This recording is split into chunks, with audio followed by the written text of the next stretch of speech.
बिस्मिल्लाहिर्रहमानिर्रहीम। हिंदी से उर्दू सीखे कोर्स 2026 बिल्कुल नए और मुनफरिद अंदाज में बनाया गया है। उम्मीद है कि नए सीखने वालों को इससे काफ़ी फ़ायदा पहुंचेगा इंशाअल्लाह ताला। उर्दू अल्फ़ाबेट का इसका पहला लेटर जो होता है वो अलिफ होता है। इसी के बारे में आज हम लोग जानकारी हासिल करेंगे इंशाअल्लाह ताला। उर्दू ज़बान दाएं से बाएं लिखी जाती है, जबकि हिंदी बाएं से दाएं लिखी जाती है। जहाँ तक उर्दू अल्फ़ाबेट में टोटल लेटर्स की बात है तो इसमें माहिर लिसानियात मतलब भाषाविद जो है उनका काफ़ी इख्तलाफ है।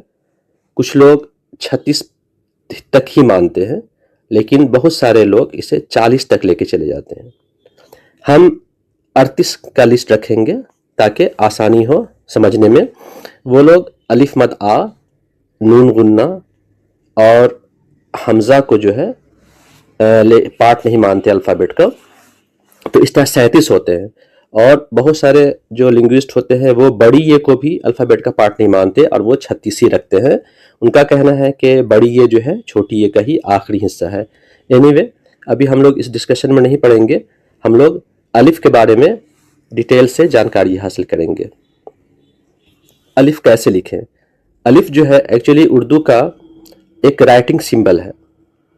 इसे हम ऊपर से लिखना शुरू करेंगे और लाइन पे लाके ख़त्म कर देंगे, अलिफ हो जाएगा। अलिफ की आवाज़ कैसी होती है? इस अक्षर की अपनी कोई आवाज़ नहीं होती जब तक कि इस पर वॉवेल न लगाया जाए या इसके साथ किसी और वॉवेल को न जोड़ा जाए। तो इसे ही हम देखते हैं आगे।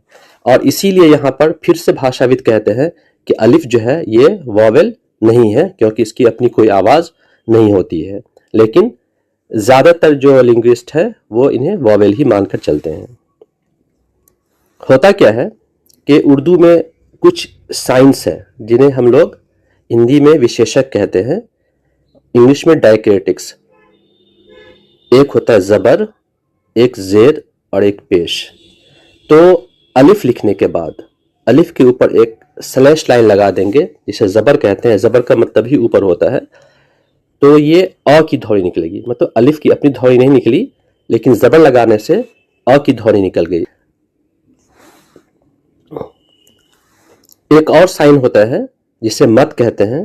वो बिल्कुल इसको ऐसे समझे जैसे हम जब आ लिखते हैं ना, तो आ में ये लगा देते हैं ना एक निशान छोटा सा इस पर, इस तरह से। तो ये अलिफ पर अगर हम ऐसा निशान लगा देंगे जिसे मत कहते हैं, तो इसकी आवाज़ आ निकल जाएगी हिंदी के आ की तरह। और ये सिर्फ अलिफ पर ही लिखा जाता है, और अलिफ पर ही लिखा जाता है और इसकी एक और कंडीशन है कि ये आ जो है जब किसी लफ्ज़ के शुरू में आए तभी हम अलिफ मद ज़बर आ लिखेंगे। एक साइन हम लोगों ने ज़बर देखा, अब दूसरा साइन हम लोग ज़ेर देखते हैं। ज़ेर का लफ्ज़ी माना नीचे होता है। तो ये अलिफ लिखेंगे, इसके नीचे एक साइन दे देंगे ज़ेर, तो ये ई की आवाज़, छोटी ई की आवाज़ निकलेगी जैसे इमली में निकल रही है। एक और विशेषक है जो पेश कहलाता है।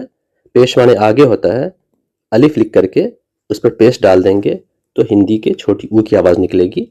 तो इस तरह से हम लोगों ने देखा अलग अलग वॉवेल साइन लगाने पर अलिफ की आवाज़ अलग अलग हो जाती है।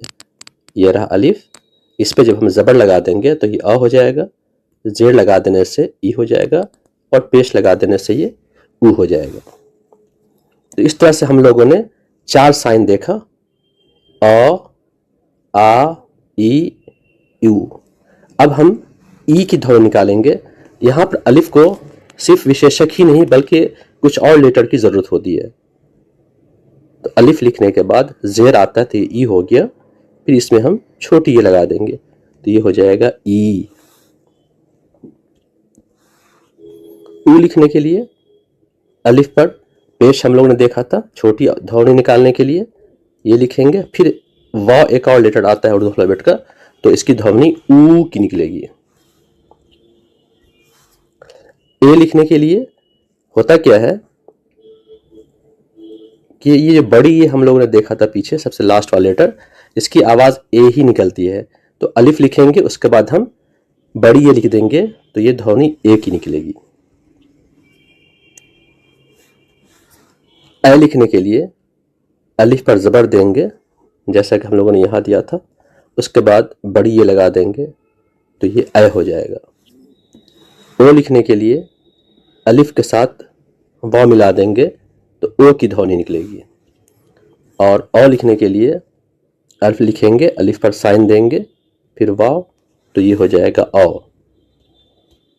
हम लोगों ने देखा कि अलिफ पर अलग अलग विशेषक लगाने से या उसके साथ कुछ और लेटर जोड़ने से हिंदी के जो 13 स्वर होते हैं उसमें से 10 स्वर की ये आवाज़ पैदा इससे होती है।